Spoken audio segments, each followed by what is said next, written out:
é inegável que a nossa cultura tem uma obsessão por seres angelicais. Olha que coisa mais linda do mundo. Um homem de branco. Olha lá. Olha lá. Eu tô arrepiando. é um anjo. Enquanto muitos cristãos desprezam o tema anjos, é pertinente notar que a Bíblia tem mais a dizer sobre os anjos do que sobre demônios. Os anjos são reais hoje, e eles são usados por Deus para cumprir sua missão na Terra. Muitas pessoas, incluindo você, provavelmente já tiveram algum encontro angelical e não percebeu.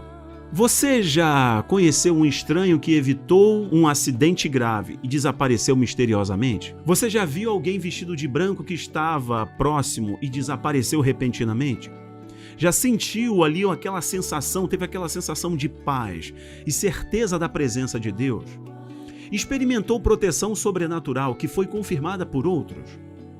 Você já ouviu anjos cantando em um momento de grande adoração, em um ambiente de contrição, de quebrantamento? Você já ouviu vozes angelicais? Sentiu braços te envolvendo em um momento de grande aperto ou de solidão?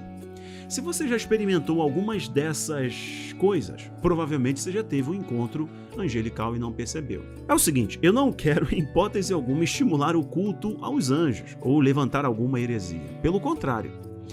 Embora as visitas angelicais possam ser mais comuns do que você pensa, quero abordar os equívocos comuns sobre anjos que as pessoas podem ter e, ao fazê-lo, expor quaisquer mentiras e obsessões doentias com os anjos. Nosso único desejo, nossa única obsessão deve ser com a presença do nosso Pai Celestial. É surpreendente que os anjos sejam mencionados 273 vezes em 34 livros da Bíblia. Eles são seres espirituais que auxiliam a Deus, especialmente na obra de salvação, transmitindo sua palavra aos seres humanos e atendendo à necessidade do povo de Deus. Eles trabalham principalmente nos bastidores e em segredo, em secreto.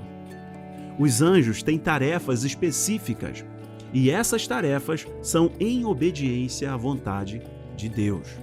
Os anjos não vagam como demônios. Diz assim Mateus capítulo 12, versículo 43 até o versículo 45. Leia comigo. Quando um espírito impuro sai de uma pessoa, ele percorre lugares áridos em busca de descanso e não encontra. Então diz: voltarei para a casa que deixei.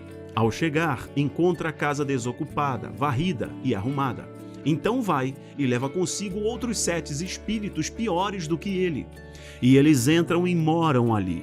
E a condição final dessa pessoa é pior que a primeira. Assim será com essa geração perversa. Quando os anjos cumprem sua missão, eles voltam para Deus. Eles não estão estacionados permanentemente na terra procurando alguém para ajudar. Os anjos não vagam. Eles cumprem uma ordem, uma missão. Cumprindo a missão, retornam para o serviço a Deus. 2 equívocos muito comuns sobre os anjos. Nós podemos comandar os anjos. A verdade é que você já deve ter visto aí muitas pessoas em momento de libertação falando: Miguel, faz isso. Gabriel, amarra ele. Arcanjo Miguel, amarra aquele ali. Arcanjo Miguel, repreenda aquele. Parece que as pessoas estão mandando nos anjos. Bom, o grande equívoco é a pessoa dar ordem aos anjos. E o grande problema é na igreja alguém falar que desceu Miguel. Miguel é um arcanjo de guerra. Ele chega para arrebentar tudo. Então, se alguém falar que desceu Miguel, meu amigo, ninguém dá ordem aos anjos. Vamos desfazer esse equívoco? É o seguinte, a verdade é que os anjos trabalham em nosso favor, mas não sob o nosso comando. Em vez de comandar os anjos, Ló foi capturado por eles. Israel clamou a Deus e Deus enviou um anjo. E a igreja orou e Deus enviou um anjo para libertar Pedro da prisão. A Bíblia deixa claro que é Deus quem ordena os anjos em nosso favor. Onde está isso? Salmo 91, versículo 11. E o próprio caído Satanás sabe disso, porque ele citou o Salmo 91 na tentação de Jesus. Salmo 91, 11 diz assim: pois ele ordenará a seus anjos a seu respeito, que o guardem em todos os seus caminhos. Mateus 26, versículo 53, olhe lá. Você acha que eu não posso chamar meu pai e ele colocará imediatamente à minha disposição mais de 12 legiões de anjos. Isso é Jesus falando. Salmo 103, versículo 20. Louvado seja o Senhor. Vocês, seus anjos, vocês poderosos, que cumprem suas ordens, que obedecem à sua palavra. Esses versículos mostram que os anjos obedecem à voz de quem? De Deus e não dos homens. A Bíblia deixa claro que recebemos autoridade sobre os demônios, mas não diz que recebemos autoridade sobre os anjos. Podemos ser assistidos por anjos de Deus e podemos pedir a Deus que os despache, mas eles não estão sujeitos aos nossos comandos. O segundo equívoco é esse aqui, ó. Todos nós temos um anjo da guarda conosco. Alguns anjos são atribuídos a um lugar, mas de acordo com as Escrituras, eles não são atribuídos a uma pessoa o tempo todo. A Bíblia não parece confirmar que quando você é salvo, automaticamente recebe um anjo da guarda designado a você. Isso você consegue conferir em Mateus 18:10. Cuide para não desprezar um de seus pequeninos, um desses pequeninos, pois eu lhes digo que seus anjos no céu sempre veem a face de meu Pai no céu. De acordo com esse versículo, se você tivesse um anjo, ele não está realmente com você, mas no céu. Lembre que eu estou colocando no campo da possibilidade, porque o versículo 10 de Mateus 18 nos dá a entender a possibilidade de termos um anjo no céu. A Bíblia não está afirmando que ele está conosco, mas no céu. Em segundo lugar, eles não estão realmente olhando para você e cuidando de você, mas estão olhando para a face de Deus, esperando por seu comando. Entendeu aqui? Então, o equívoco da mente das pessoas que adoram os anjos, o equívoco das heresias é que você tem um anjo da guarda com você e ele está olhando para você. Mentira! Jesus disse: cuidado para não desprezar um desses pequeninos, crianças. Pois eu lhes digo que seus anjos no céu sempre veem a face de meu Pai. Então, desconstruindo essa mentira de que você tem um anjo da guarda, que ele está olhando para você, é pelo seguinte: é possível, Jesus se referindo aos pequenos, que existam anjos para eles no céu. Mas os anjos não estão com eles na terra, estão no céu, e não estão olhando para eles na terra, estão olhando para a face do Pai, esperando o comando de quem? Do Pai, do Criador. Se Deus dá um comando e diz a um anjo para ajudá-lo, o anjo o ajuda e retorna ao Pai. O anjo não precisa ficar com você 24 horas por dia, 7 dias por semana. Em vez disso, a Bíblia nos diz que é o Espírito Santo que permanece com você. Jesus não disse que meus anjos estarão com vocês sempre, até a consumação dos séculos. Não.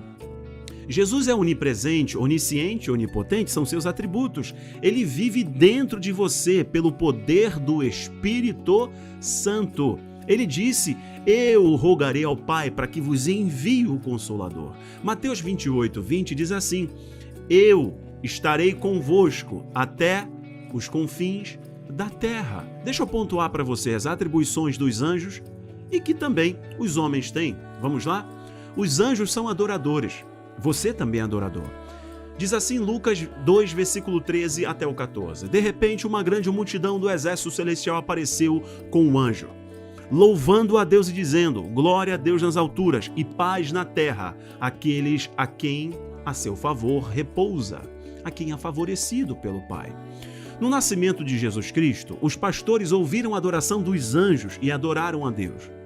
Também nós somos feitos a adorar, porém, não adoramos anjos, porque esse ato pertence unicamente a Deus. Semelhante a eles, nós participamos da honra de adorar ao Pai, ao Criador. Outra atribuição dos anjos que nós temos também: anjos são guerreiros. A Bíblia está recheada de exemplos, e um deles está no livro de Daniel. Daniel orando durante muito tempo, e o anjo que se apresenta a ele, que no caso é Miguel, diz que o atraso da resposta da sua oração era por causa de uma batalha que estava acontecendo nos ares. Também somos chamados a ser lutadores e guerreiros no exército espiritual de Jesus. Não lutamos contra tanques, bazucas ou facas. Em vez disso, lutamos com a palavra de Deus, porque nossa guerra é espiritual. Ser guerreiro não está ligado a seu gênero, está ligado à sua identidade em Cristo. Paulo nos orienta em Efésios 6 a lutarmos com as armas espirituais. Os anjos são mensageiros. A Bíblia diz que foram eles que deram a lei a Moisés. Gálatas capítulo 3, versículo 19 diz assim: porque então a lei foi dada, foi acrescentado por causa de transgressões, até que a semente a quem a promessa se referia viesse. A lei foi dada por meio de anjos e confiada a um mediador. Eles também foram os que anunciaram o nascimento de Sansão. O anjo do Senhor apareceu a ela e disse: você é estéril e não tem filhos, mas vai engravidar e dar à luz a um filho. O anjo apareceu falando para a mãe de Sansão. Isso está em Juízes capítulo 13, versículo 3. Eles fizeram o mesmo para o nascimento de João Batista e também de Jesus. Os anjos deram instruções a Cornélio, Daniel, apóstolo Pedro e muitos outros. Eles fornecem mensagens de Deus. E da mesma forma, somos chamados para Deus para espalhar sua mensagem ao mundo moribundo, a sermos testemunhas de Cristo e sua palavra. Os anjos são ministros. Anote isso. Os anjos são ministros de libertação e resgate. Eles resgataram a Ló da destruição de Sodoma e Gomorra. E diz assim, Gênesis 19, versículo 1: os dois anjos chegaram a Sodoma à tarde, e Ló estava sentado no portão de Sodoma. Quando Ló os viu, levantou-se para encontrá-los e inclinou-se com o rosto em terra. Também vemos que eles foram enviados para proteger 3 homens hebreus e o profeta Daniel em um momento de necessidade. Daniel capítulo 3, versículo 25. Outro exemplo é o apóstolo Pedro, que foi solto da prisão 2 vezes por anjos. Atos de 12, versículo 3 até o 19. Os anjos também ministram provisão. Quando Jesus passou por algum tempo no deserto jejuando, 40 dias, vemos que os anjos ministraram a ele. Isso está em Mateus capítulo 4, versículo 11. Os anjos também, ajudaram Agar a encontrar água, logo que foi expulsa da sua casa por causa de Sara, expulsa por Abraão. Gênesis capítulo 1, versículo 7. E forneceram comida para Elias. 1 Reis capítulo 19, versículo 5 até o versículo 8. Os anjos ajudaram a encontrar uma esposa para o filho de Abraão, Isaque. Gênesis 24. Deus quer que você seja um ministro também. Ele deseja que você ministre aqueles que Ele colocar no seu caminho. Permita que Deus use você para ajudar os outros em qualquer capacidade que Ele desejar. Deus pode usar você, assim como usa os seus anjos, que são espíritos ministradores. Há uma coisa que um anjo não pode experimentar ou descobrir completamente: a redenção. Isso é para os homens. Essa é a pergunta que eles sempre ponderam. Por essa razão, toda vez que uma pessoa é salva, os anjos no céu fazem uma festa. Quer ver? Lucas capítulo 15, versículo 7. Eu lhes digo que da mesma forma haverá mais alegria no céu por um pecador que se arrepende do que por 99 justos que não precisam se arrepender. Se você conhecesse um ser angelical, eles lhe diriam uma coisa: você é tão abençoado por ter a oferta do perdão. Por que você diria não a um Deus que lhe dá uma segunda chance? Deus te ama do jeito que você é, mas Ele enviou o seu Filho para morrer na cruz por você, para que você possa ser restaurado e conduzido por Deus. Você conhece Jesus? Seus pecados foram lavados pelo sangue de Jesus? Você já recebeu o dom da vida eterna? A verdade preocupante é que se você rejeitar a Jesus como seu Salvador, você encontrará Deus não como Pai, mas como seu juiz. Eu quero orar com você, para que tudo que você ouviu possam agora ser concretizados no seu coração como convicções e certezas bíblicas. E para que você não ore mais aos anjos, não ande mais no erro, não se equivoque. A palavra está te dando orientação. E você também possa ser usado como um ministro de Deus, assim como os anjos são. Muito obrigado pela sua audiência. Compartilhe esse conteúdo. Um abraço. Tchau, tchau.